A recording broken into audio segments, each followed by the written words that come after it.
Des signaux encourageants. En France, dans certaines régions, la pression sur les hôpitaux semble commencer à diminuer. Le taux d'incidence est en baisse depuis quelques jours en Île-de-France, en Corse et à Mayotte. De quoi envisager un début de fin de cette 5e vague. Mais de nombreux médecins appellent à la prudence. Les nouvelles contaminations restent élevées, presque 330 000 nouveaux cas ce vendredi, et la baisse des admissions en soins critiques ne signifie pas pour autant la fin du Covid-19.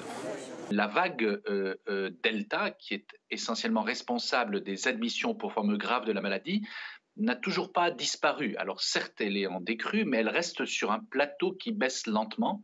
Et donc aujourd'hui, on risque toujours, alors même que Omicron va massivement décroître dans les jours à venir, d'être contaminé par Delta et de se retrouver à l'hôpital. La France espère que l'épidémie suivra la même évolution qu'au Royaume-Uni, touché 2 semaines avant l'Hexagone. L'Angleterre et surtout la région de Londres voient le nombre d'hospitalisations baisser depuis plusieurs jours. Ailleurs en Europe, la 5e vague est en revanche encore bel et bien présente. En Allemagne ou ici en Islande, Omicron est apparu plus tard qu'en France. L'heure est donc au durcissement des restrictions. En Islande par exemple, fermeture des bars jusqu'au 2 février. Við erum að horfa til þess og vonast til að við getum staðist þessa ágjöf hér í 2 vikur öll saman, allt samfélagið, dregið úr álaginu og svo horfum við til bjartari tíma.